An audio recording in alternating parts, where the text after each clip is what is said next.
توفیق سے ماہ رمضان المبارک کی ساعتوں سے، رحمتوں سے، بخششوں سے مستفیض اور مستنیر ہو رہے ہیں۔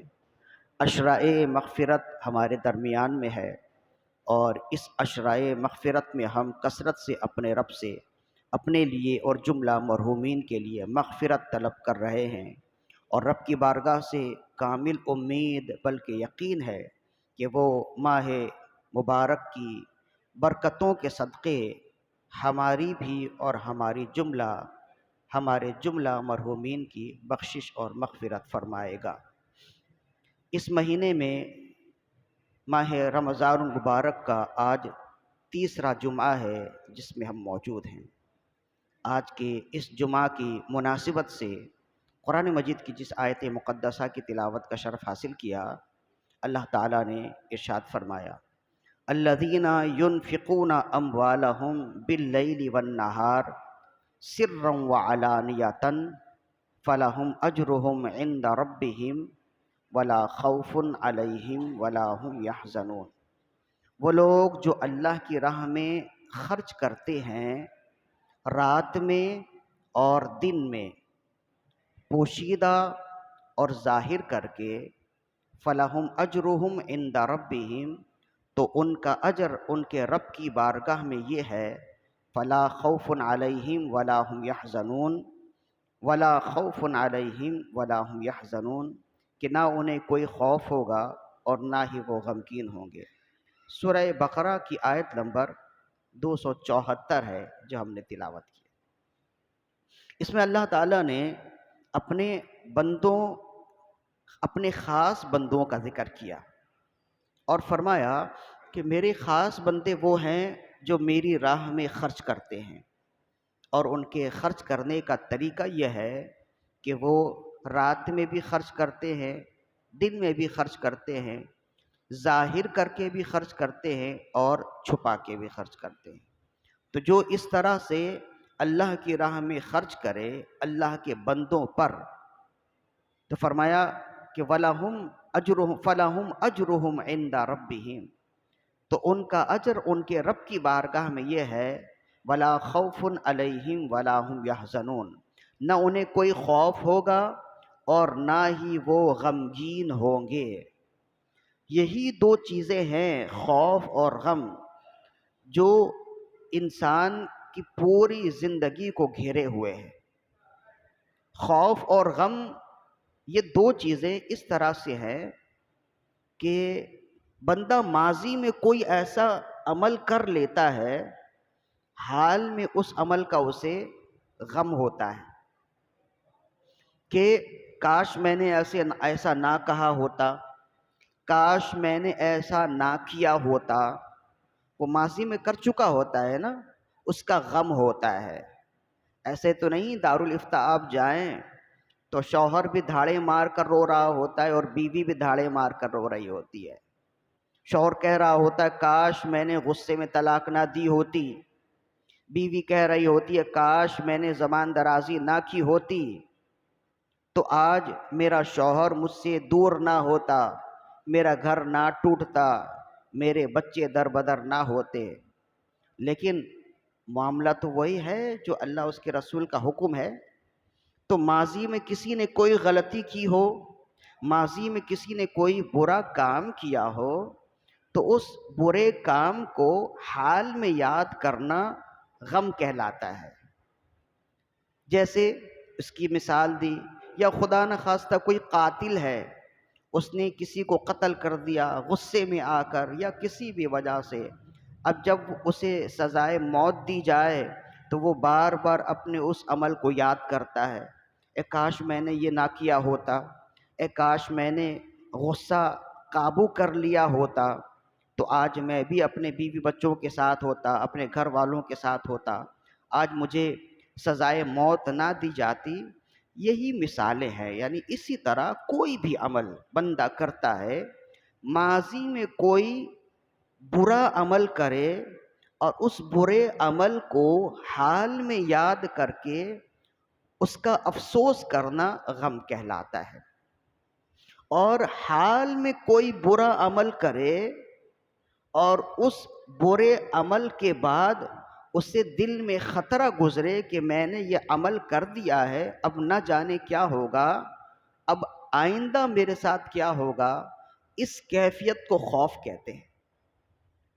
یعنی خدا نخواستہ کسی نے کوئی بھی برا عمل کر دیا، خدا نخواستہ کسی کا قتل کر دیا، اب قتل کرنے کے بعد معلوم ہو گیا کہ فلاں بندے نے قتل کیا ہے اور سرکاری ادارے اسے تلاش رہے ہیں، تو اب وہ اپنے ماضی کو یاد کر رہا ہے کہ میں نے اسے قتل کر دیا تھا، اور وہ بھاگتا پھر رہا ہے۔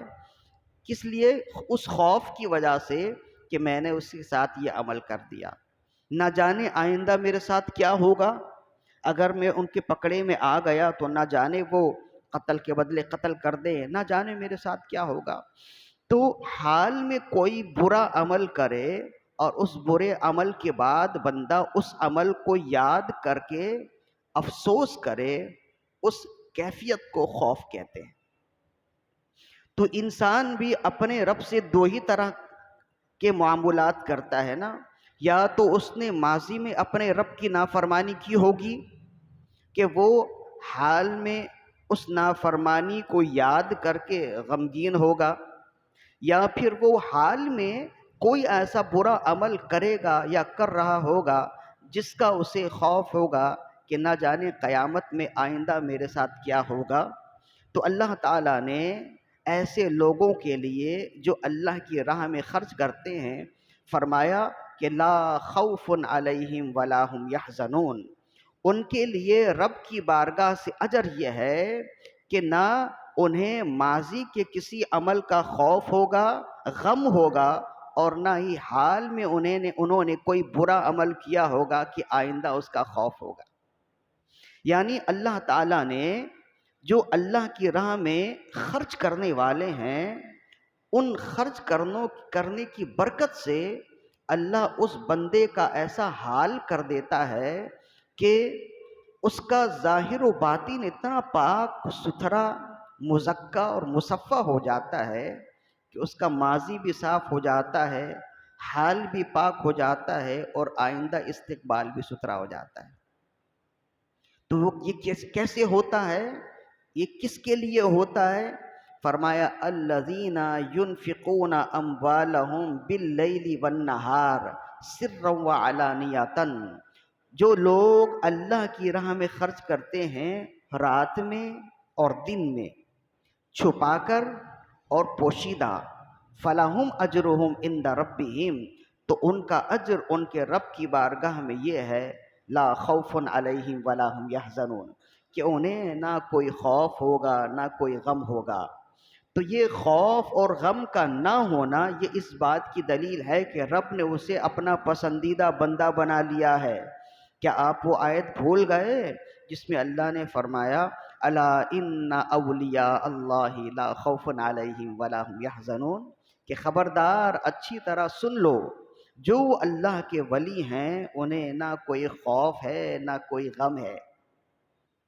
تو اللہ کے ولیوں کو کوئی خوف نہیں ہے، کوئی غم نہیں ہے، اور یہی صفت اللہ نے اپنے ان بندوں کی بیان کی جو اللہ کی راہ میں خرچ کرنے والے ہیں۔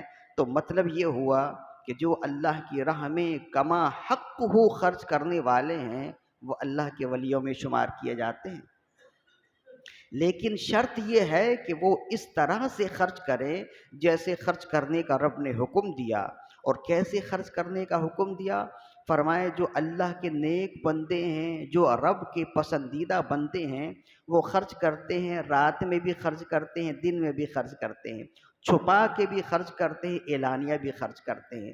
ایسا خرچ کرنا ہے، لیکن اس سے بھی بہتر یہ ہے کہ آپ اگر اس کی ترکیب دیکھیں تو رات کا ذکر دن سے پہلے، چھپانے کا ذکر ظاہر کرنے سے پہلے ہے۔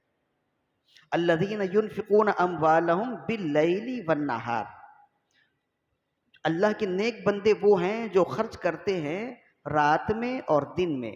اب کوئی اللہ کی راہ میں رات میں خرچ کرے تب بھی جائز ہے، دن میں خرچ کرے تب بھی اچھا ہے، سرا وعلانیہ، چھپا کر خرچ کرے، پوشیدہ خرچ کرے، خفیہ خرچ کرے تب بھی بہتر ہے، دکھا کر خرچ کرے بعض اوقات وہ بھی بہتر ہے، لیکن رات میں خرچ کرنے کا ذکر دن میں خرچ کرنے سے پہلے ہے۔ چھپا کر ذکر خرچ کرنے کا ذکر دکھا کر خرچ کرنے سے پہلے ہے۔ یہ اس بات کی دلیل ہے کہ دونوں عمل رب کی بارگاہ میں قبول ہیں، لیکن چھپا کر عمل کرنا دکھا کر عمل کرنے کے مقابلے میں زیادہ مقبول ہے۔ رات میں خرچ کرنا دن میں خرچ کرنے سے زیادہ افضل ہے، اس لیے کہ رات کی تاریکی آپ کو بھی چھپا دے گی اور لینے والے کو بھی چھپا دے گی۔ پوشیدہ خرچ کرنا ظاہر خرچ کرنے سے بھی بہتر ہے۔ لہذا ایک تو ہے اللہ کی راہ میں خرچ کرنا، اور دوسرا یہ ہے کہ خرچ کرنے کے بعد دکھاوا نہ کرنا۔ جو ہمارے ہاں جو دکھاوا ہوتا ہے، جو تماشے بازیاں ہوتی ہیں سوشل میڈیا پہ، وہ آپ دیکھ رہے ہوتے ہیں۔ اب اللہ کا فرمان تو یہ ہے کہ چھپا کر خرچ کرنے والے نیک اور پسندیدہ لوگ ہیں، اور اگر آپ سوشل میڈیا پر دیکھیں تو آپ کو معلوم ہوگا کہ ایک چھوٹا سا عمل کرے، کسی چھوٹے سے فقیر کو کچھ کھلا دے، تو وہ یہ سمجھتا ہے کہ کم از کم اسے 1000 لائکس تو ملنے چاہیے، کم از کم 1000 بندے تو اسے ضرور دیکھ لیں تاکہ معلوم ہو میں نے کوئی خاص عمل کیا ہے۔ اس طرح سے وہ اپنا عمل ضائع کر رہے ہوتے ہیں۔ نیک لوگ کیسے ہوتے ہیں؟ اب اس کا یہ تو قرآن مجید کی آیت ہو گئی نا، اب احادیث طیبہ میں اس کا بیان سنیے اور پھر دیکھیے کہ کیسے اللہ کے نیک اور پرہیزگار لوگ ہوتے تھے۔ حضرت ابو ہریرہ رضی اللہ عنہ اس حدیث کو روایت کرتے ہیں، امام مسلم نے اس حدیث کو روایت کی۔ فرماتے ہیں ایک شخص کہیں سفر میں تھا، لقدق صحرا میں ہے، سخت اسے پیاس لگی ہے اور دھوپ ہے کہ بالکل تیز ہے، اس کے پاس خود کا پانی بھی نہیں ہے، اور وہ سفر میں ہے، پانی کی تلاش میں ہے، لیکن پانی اسے میسر نہیں ہے۔ تو دیکھتا ہے کہ دور سے ایک بادل، ایک ٹھنڈا بادل اس کے قریب آہستہ آہستہ آتا ہوا نظر آیا۔ اسے کچھ امید ہوئی یہ بادل ہے، یہ برسے گا۔ ٹھنڈا بادل تو دیکھ کر ہی محسوس ہو جاتا ہے نا، تو اس کی ہوا بھی ٹھنڈی ٹھنڈی آنے لگ جاتی ہے۔ تو وہ ٹھنڈا بادل آتا ہوا اسے محسوس ہوا، تو اسے خوشی ہوئی کہ اب یہ بادل مجھ پر برسے گا۔ تھوڑی دیر وہ بادل اس کے سر پر رہا لیکن برسا نہیں۔ اچانک اس بادل سے آواز آئی، اے بادل فلاں بندے کے باغ پہ جا کر برس جا۔ تو یہ بندہ تو چونک گیا کہ میں تو انتظار میں تھا کہ یہ بادل مجھ پہ برسے گا، یہ اچانک یہ آواز کیسی، اور وہ بندہ کون ہے؟ یہ ایک عجیب سا معمہ ہوا۔ اس بندے نے دل میں خیال کیا کہ میں بھی ذرا جا کر دیکھوں یہ بادل برستا کہاں ہے، اور وہ بندہ کون ہے جس کے لیے یہ بادل برس رہا ہے، اور اس کا نام بھی دیا گیا۔ کہتے ہیں وہ بادل پھر آہستہ آہستہ چلا۔ اب یہ بندہ جس کی منزل کہیں اور تھی، اب اس نے اپنی منزل بدل لی، اب یہ بھی اس بادل کے پیچھے پیچھے چلا۔ وادیاں طے کرتے ہوئے، پہاڑ طے کرتے ہوئے تھوڑی دور ہی وہ بادل رکا اور ایک چھوٹے سے پہاڑ پر برسا، ایک چھوٹے سے پہاڑ پر۔ تو اس شخص نے دیکھا کہ اس پہاڑ میں تو کوئی باغ نہیں ہے، کوئی سبزہ نہیں ہے، یہ بادل اس پہاڑ پہ کیوں برسا؟ تو دیکھتے ہیں کہ پورا پانی اس بادل وہ اس پہاڑ پر برسا، اور اس پہاڑ سے ایک برساتی نالا نکلا کہ اس نے اس سارے پانیوں کو جمع کیا اور پھر وہ نالا چلا۔ تو وہ شخص بھی اسی نالے کے پیچھے پیچھے چلا کہ میری منزل اسی پانی کے ساتھ ہے۔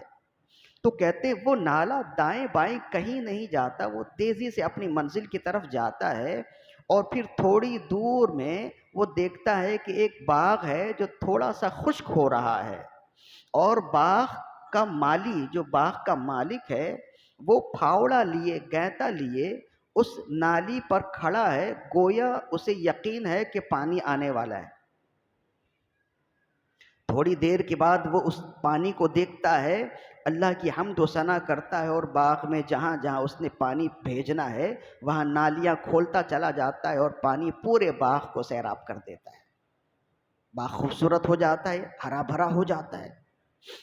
تو جب وہ اپنے کام سے فارغ ہوا تو یہ شخص جو بادل کے پیچھے پیچھے چلا تھا اس شخص کے پاس آیا اور اس نے آ کر پوچھا، اے اللہ کے بندے تمہارا نام کیا ہے؟ تو اس نے کہا کہ تمہیں نام سے کیا مطلب ہے؟ تم کیوں پوچھ رہے ہو؟ نہ میں تمہیں جانتا اور نہ تم ہی مجھے جانتے ہو۔ تو کہا کہ اگر نام بتا دو گے اس سے تمہارا جائے گا کچھ نہیں، لیکن میرا ایک مسئلہ حل ہو جائے گا۔ تو اس نے اپنا نام بتایا۔ تو جب اس نے اپنا نام بتایا تو پھر اس نے دیکھا کہ اس کا نام وہی ہے جو بادل سے آواز آئی تھی، بادل سے جس نے کہا تھا کہ فلاں بندے کے باغ میں جا کر برسو، یہ اسی کا نام تھا۔ پھر جب یہ بات طے ہو گئی کہ یہ وہی بندہ ہے جس کا ذکر، جس کا نام بادل سے آیا تھا، اس نے کہا کہ اے اللہ کے بندے تم ایسا کون سا خاص عمل کرتے ہو کہ تم رب کے ایسے قریب ہو گئے؟ تو اس نے کہا کہ تم کیوں پوچھتے ہو؟ یہ تو میرا اور میرے رب کا معاملہ ہے۔ اس نے کہا کہ پھر اس نے اپنا پورا واقعہ سنایا کہ میں تو ویرانے میں جا رہا تھا، پانی کی تلاش میں تھا، ایک پانی سے بھرا ہوا بادل میرے قریب آیا، میں تو خوش فہمی میں تھا کہ مجھ پہ برسے گا، لیکن بادل سے آواز آئی، تمہارا نام لے کر کہا گیا کہ اس کے باغ میں جا کر برس جاؤ۔ تو پھر میں جب آیا تو میں نے دیکھا کہ بادل تمہارے باغ میں نہیں برسا، قریب ایک پہاڑ پر برستا ہے اور سارا پانی سمٹتا ہوا تمہارے باغ میں آ جاتا ہے۔ تو یہ کوئی معمولی بات تو نہیں ہے، یہ کوئی ہر ایک کے ساتھ تو ہوتا نہیں، یہ ایک غیر معمولی عمل ہے، اور غیر معمولی عمل کا رد عمل بھی غیر معمولی ہوتا ہے۔ لہذا کوئی ایسا عمل ہے جو تم کرتے ہو اور رب تمہارے اس عمل سے بڑا خوش ہے، بڑا راضی ہو گیا ہے۔ تو اس نے کہا کہ جب تم نے پوچھا ہے تو میں بتاتا ہوں، ورنہ یہ عمل تو میرا اور میرے رب کے درمیان میں راز ہے۔ کہا کون سا عمل ہے؟ کہا میرا عمل یہ ہے کہ میں اس باغ کا پھل جب توڑ لوں اس کے 3 حصے کرتا ہوں، ایک حصہ اپنے بال بچوں کے لیے رکھتا ہوں، ایک حصے سے پھر بیج وغیرہ لے لیتا ہوں، اور تیسرا حصہ اللہ کی راہ میں خفیہ صدقہ کر دیتا ہوں۔ تو اس شخص نے کہا بس تمہارا یہی عمل ہے جو رب نے پسند کیا ہے، اور دائیں بائیں جتنے باغ ہیں وہ سب خشک ہیں، تمہارا باغ ایسا ہرا بھرا ہے، اس کی وجہ یہی ہے۔ تو پھر اس نے کہا کہ مجھے یقین ہے کہ میرا رب میرے باغ کو ہرا بھرا رکھے گا، اس لیے پانی کے آنے سے پہلے میں نے تیاری کی ہوئی تھی۔ تو یہ حدیث ہے جو صحیح مسلم کی ہے، حضرت ابو ہریرہ رضی اللہ عنہ اسے روایت کرتے ہیں۔ اب اس میں بہت ساری باتیں ہیں جو غور طلب ہیں۔ ایک بات تو یہ ہے کہ اللہ تعالیٰ نے اس شخص کا ایسا اکرام کیا، اس کی ایسی عزت افزائی کی کہ پانی، بارش کا پانی براہ راست اس کے باغ میں نہیں برسا، اس لیے کہ بسا اوقات باغ میں پانی اگر تیزی سے برسے، بارش کا پانی تیزی سے برسے تو نقصان کا اندیشہ بھی ہے، پھل لگے ہوئے ہیں، پتے ٹوٹیں، نہ جانے کیا ہو۔ تو اللہ نے اس کا اور اس کے باغ کا ایسا اکرام کیا، اس کی حفاظت کا ایسا انتظام کیا کہ براہ راست اس باغ پر بادل نہیں گیا، بلکہ پانی کو بھیجا کہ تم جاؤ۔ بادل ایک پہاڑ پر برستا ہے اور اس پہاڑ سے ایک برساتی نالا نکلتا ہے اور وہ نالا چلتا ہوا اس باغ میں آتا ہے۔ یہ ہے ان لوگوں کی قدر جو اللہ کی راہ میں خرچ کرنے والے ہوتے ہیں۔ اسی سے معلوم ہوتا ہے کہ اللہ تعالیٰ ایسے لوگوں کو کس قدر پسند فرماتا ہے جو اس کی راہ میں خرچ کرتے ہیں۔ اور ایک دوسری بات یہ ہے کہ یہ حدیث ہے، یہ کوئی قصہ تو نہیں ہے، کوئی کہانی تو نہیں ہے۔ رسول اللہ صلی اللہ علیہ وآلہ وسلم نے اس کا عمل بتا دیا، لیکن آپ نے اس کا نام نہیں بتایا۔ میں نے بڑا تلاش کیا کہ وہ کون شخص تھا، اس کا نام بھی مل جائے، نہ حدیث کے شارحین نے لکھا، نہ ہی کسی محدث نے اس کا نام لکھا جو باغ والا تھا، اس کا نام لکھا۔ کیوں نہیں لکھا؟ یا رسول اللہ صلی اللہ علیہ وسلم، آپ نے اتنا سب کچھ بتا دیا، آپ کو کیا نام معلوم نہیں تھا؟ تو آواز آتی ہے کہ میرے بندے، میرے غلاموں، مجھے سب کچھ معلوم تھا، نام بھی بتا دیتا، لیکن اگر نام بتا دیتا تو وہ بندہ پوشیدہ نہیں رہتا، وہ ظاہر ہو جاتا، اور رب پوشیدہ عمل کو زیادہ پسند فرماتا ہے۔ تو رسول اللہ نے سارا واقعہ بتا دیا لیکن اس کا نام نہیں بتایا، یہ بتانے کے لیے کہ اللہ تعالیٰ پوشیدہ عمل کو پسند کرتا ہے۔ لیکن یا رسول اللہ، اس نے تو اپنا عمل ظاہر کر دیا، تو پھر آپ نے ارشاد فرمایا ظاہر اس وجہ سے کر دیا تاکہ تمہیں ترغیب ہو جائے تم بھی یہی عمل کرو۔ نام نہ بتا کر پوشیدگی کی اہمیت کو بتایا، اور پوچھنے پر عمل بتا کے بتا دیا کہ کبھی کبھی اگر کوئی اپنا اچھا عمل اس نیت سے کسی کو بتا دے کہ اگلا بندہ بھی عمل کرنے والا ہو جائے تو اس میں بھی کوئی حرج نہیں ہے۔ تو اس ایک حدیث میں دونوں چیزیں ہیں، پوشیدگی بھی ہے اور اظہار بھی ہے۔ نام کی پوشیدگی ہے، عمل کا اظہار ہے، اور اس میں بتانا مقصود یہ ہے کہ اللہ چونکہ خود پوشیدہ ہے، اس وجہ سے وہ پوشیدہ عمل کو پسند کرتا ہے۔ اسی وجہ سے رسول اللہ صلی اللہ علیہ وآلہ وسلم نے اس کا عمل ظاہر نہیں کیا۔ تو اب دیکھیں کہ جو نیک لوگ ہوتے ہیں، جو پرہیزگار لوگ ہوتے ہیں، وہ اپنا عمل ظاہر نہیں کرتے، حتیٰ کہ وہ اللہ کی راہ میں خوب خرچ بھی کر دیں تب بھی وہ بتاتے نہیں ہیں، اس لیے کہ اللہ خود پوشیدہ ہے، اور وہ پوشیدہ بندے کو ہی پسند کرتا ہے، اور وہ پوشیدہ عمل کو ہی پسند کرتا ہے۔ وہ ایک حدیث ہے نا کہ رسول اللہ صلی اللہ علیہ وآلہ وسلم نے ارشاد فرمایا کہ اللہ نے اپنے ولیوں کو اپنے بندوں کے درمیان میں پوشیدہ رکھا ہے، اس لیے کہ ہر بندہ ہر بندے سے تکریم کے ساتھ ملے اور یہ جانے کہ شاید یہی اللہ کا ولی ہو، شاید یہی اللہ کا بندہ ہو۔ تو اللہ اپنے خاص بندوں کو پوشیدہ رکھتا ہے، اسی طرح اللہ اپنے بندوں کے پوشیدہ اعمال کو بہت پسند کرتا ہے۔ تو ماہ رمضان المبارک میں یہ جو روزہ ہے نا، یہ بھی پوشیدہ ہے، دکھانے کی چیز نہیں ہے، بتانے کی چیز نہیں ہے، یہ تو پوشیدہ ہے نا۔ اسی وجہ سے رسول اللہ نے فرمایا، اللہ فرماتا ہے کہ روزہ میرے لیے ہے اور اس کی جزا میں ہی دوں گا۔ ہمارے ہاں بسا اوقات بیکار سوالات کیے جاتے ہیں، فضول سوالات کیے جاتے ہیں۔ انہی فضول سوالات میں سے ایک سوال یہ ہے کہ ایک کا دوسرے سے پوچھنا تمہارا آج روزہ ہے؟ یہ فضول سوال ہے۔ اگر اس کا روزہ ہوگا تو تمہیں کیا، اگر اس کا روزہ نہیں ہوگا تو تمہیں کیا۔ ہاں یہ ضرور ہے کہ وہ شرمندہ ہوتے ہوئے روزہ نہ ہونے کے باوجود جھوٹ بول دے ہاں میرا روزہ ہے، تو تمہارے سوال سے ایک بندہ تو پہلے ہی روزہ نہ رکھ کے گناہ گار ہو رہا ہے، اور پھر تمہارے سوال کی وجہ سے جھوٹ بول کے مزید وہ گناہ گار ہو رہا ہے، تمہیں کتنا ثواب مل رہا ہے۔ تو یہ اللہ کی عبادت پوشیدہ عبادت ہے، اسے پوشیدہ ہی رکھیے۔ اللہ اور اس کے بندوں کے درمیان میں یہ راز ہے، اسے راضی رکھیے۔ آپ کے سوال کرنے سے اگر کوئی جھوٹ بولتا ہے تو آپ بھی گناہ گار ہوں گے، یہ بیکار سوال ہے۔ ہاں بسا اوقات بڑے پوچھ لیتے ہیں، وہ الگ بات ہے، استاد اپنے شاگرد سے پوچھ لیتے ہیں، یا باپ اپنے بیٹوں سے پوچھ لیتا ہے، وہ ایک الگ بات ہے۔ لیکن ہر ایک دوسرے سے پوچھنا تم نے آج روزہ رکھا ہے، آج تمہارا روزہ ہے، یہ بیکار اور فضول سے سوالات ہیں۔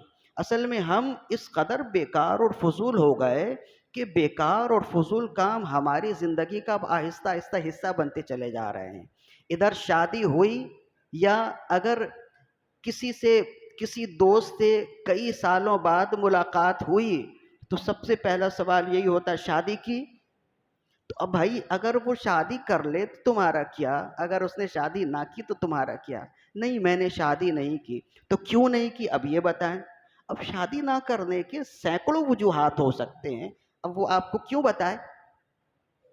یہ وہ سوالات ہیں جس سے آپ کو کچھ لینا دینا ہی نہیں ہے، لیکن وہ آپ کے سوال سے الجھتا چلا جائے گا، اور ادھر شادی ہو گئی تو شادی ہونے کے بعد ہر دوسرا تیسرا شخص یہی پوچھے گا کہ خوشخبری کب ہے، خوشخبری کب ہے، بچہ پیدا ہوا کہ نہیں، اولاد کی خوشخبری ہے کہ نہیں۔ گویا ساری دنیا اسی کا انتظار کر رہی ہے کہ اس کے ہاں بچہ ہو تو اسے ورلڈ کپ ملے گا۔ تو یہ تو ایک فضول سی بات ہے نا، اس کے ہاں اگر بچہ ہو، اس کے ہاں اگر اولاد ہو تو آپ کو کیا ہے؟ اولاد کی پیدائش میں بڑی پیچیدگیاں ہوتی ہیں۔ اب وہ ہر ایرے گہرے کو تو بتاتا نہیں پھرے گا نا کہ اولاد کی پیدائش میں کیا پیچیدگی ہے، میرے ساتھ کیا مسئلہ ہے، اہلیہ کے ساتھ کیا مسئلہ ہے، ڈاکٹر نے کیا بتایا ہے۔ تو یہ فضول سے سوالات ہیں، اور یہ فضول سے سوالات عورتوں سے اب آہستہ آہستہ مردوں میں بھی منتقل ہو رہے ہیں۔ ان باتوں کو چھوڑیے گا نا، آپ کی اپنی زندگی بھی بہت اچھی ہو جائے گی، اور آپ کے ان باتوں کو چھوڑنے کی وجہ سے یقینی طور پر دوسرے کی زندگی بہت اچھی ہو جائے گی۔ تو جو چیزیں پوشیدہ ہیں انہیں پوشیدہ ہی رکھیے۔ تو اللہ کی راہ میں خرچ کرنا اللہ ایسے لوگوں کو پسند کرتا ہے، لہذا اللہ کی راہ میں خرچ کیجئے، اللہ کے بندوں کو کھلائیے، لیکن نمائش نہ کیجئے۔ اب قرآن مجید کی یہ آیت آپ نے سنی، احادیث کا مفہوم سنا کہ اللہ کے بندوں کو، کھلانے والوں کو اور پوشیدہ عمل کرنے والوں کو پسند کرتا ہے۔ اب یہ دیکھیے، اور پھر بعض فلاحی اداروں کا عمل دیکھیے کہ وہ ساری دنیا میں یہ اعلان کر رہے ہیں کہ ہم اپنے ادارے سے شتر مرغ کا گوشت کھلا رہے ہیں۔ تو وہ یہ اپنے ادارے کی فلاح کے لیے کر رہے ہیں یا رب کی رضا کے لیے کر رہے ہیں؟ اگر رب کی رضا کے لیے کر رہے ہوتے تو چھپاتے۔ ایسا معلوم ہوتا ہے کہ ملک پاکستان میں فقط ایک ہی ادارہ فلاحی چل رہا ہے اور کوئی دوسرا ادارہ ہی نہیں، حالانکہ اس سے کئی گنا بڑے بڑے ادارے ہیں جو کیا کچھ نہیں اللہ کے بندوں کی خدمت کرتے، لیکن ایک پوسٹ بھی سوشل میڈیا پر ان کی نہیں چلتی ہے۔ لیکن ایک چھوٹا سا ننھا سا ادارہ ہے، وہ اگر کوئی چھوٹا سا بھی عمل کرے تو وہ یہ چاہتا ہے کہ لاکھوں لوگ اسے دیکھیں۔ تو اصل میں وہ اللہ کے لیے عمل نہیں کر رہے، اپنا ادارہ چمکانے کے لیے عمل کر رہے ہیں۔ ایسے لوگوں سے ہوشیار رہنا ضروری ہے۔ ایک اللہ کے ولی کا انتقال ہو گیا، انتقال کے بعد جب انہیں نہلانے کے لیے، غسل دینے کے لیے ایک محدث امام شعبی انہیں غسل دے رہے ہیں، اور بھی بڑے بڑے لوگ انہیں غسل دے رہے ہیں، تو دیکھتے ہیں پیٹھ پہ بوجھ اٹھانے کے نشان ہیں۔ امام ابن کثیر نے لکھا ہے البدایہ والنہایہ میں، پیٹھ پہ بوجھ اٹھانے کے نشان ہیں۔ تو کہا یہ تو بڑے نرم و نازک تھے، بڑے ہی نفیس تھے، اور انہیں بوجھ اٹھانے کی ضرورت بھی نہیں، تو یہ بوجھ اٹھانے کے نشانات کیسے ہیں پیٹھ میں؟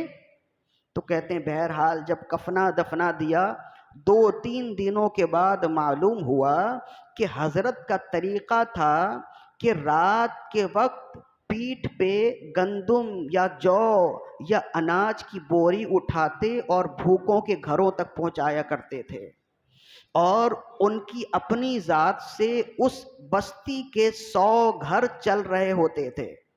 جب ان کا انتقال ہوا تو معلوم ہوا کہ جب لوگ آتے کہ ہمارے گھر میں تو اب راشن نہیں ہے، گھر میں کھانے کو نہیں ہے، تو پھر پتہ چلتا کہ یہ 1-2 نہیں بلکہ 100 گھروں کی کفالت کر رہے تھے۔ تو نیک لوگ تو ایسے ہوتے ہیں کہ زندگی بھر اپنے عمل کو، بڑے بڑے عمل کو چھپاتے ہیں، اور نیک لوگوں کی اتباع کا جو دعویٰ کر رہے ہیں ان کا عمل دیکھیے، ایک شتر مرغ کوئی کھلا دے تو ساری دنیا میں ڈنڈورا پیٹ رہے ہیں۔ اب یہ نیک شخص کون تھے؟ انہی کو کہتے ہیں امام زین العابدین رضی اللہ عنہ، امام حسین کے بیٹے ہیں جو کربلا میں تنہا بچے تھے۔ ایک طرف تو امام زین العابدین کا یہ پوشیدہ عمل ہے جو مرنے کے بعد بھی ظاہر ہوا، مرنے تک ظاہر نہیں ہوا، اور دوسری طرف ان لوگوں کا عمل جو بظاہر دعویٰ کرتے ہیں کہ وہ امام زین العابدین کے ماننے والے ہیں، ان کا عمل دیکھیے کہ وہ اگر لوگوں کو، اللہ کے نیک بندوں کو، اللہ کے بندوں کو نیک بندوں کے ذریعے سے ہی شتر مرغ کھلا دیں تو ساری دنیا میں اعلان کرتے پھریں۔ تو یہ تو ہم نے ایک چھوٹی سی بات کی ہے، بتانا یہ ہے کہ اپنے عمل کو پوشیدہ رکھیے، اللہ خود پوشیدہ ہے، اللہ کے حبیب کی اصلیت پوشیدہ ہے، اسلام کی اصلیت پوشیدہ ہے، اسلام کی تمام عبادتوں کا راز پوشیدہ ہے، اسی طرح اللہ پوشیدہ عمل کو پسند کرتا ہے۔ اس طرح سے عمل کریں گے انشاءاللہ دنیا میں بھی کامیاب رہیں گے، آخرت میں بھی کامیاب رہیں گے۔ وما علینا الا البلاغ المبین۔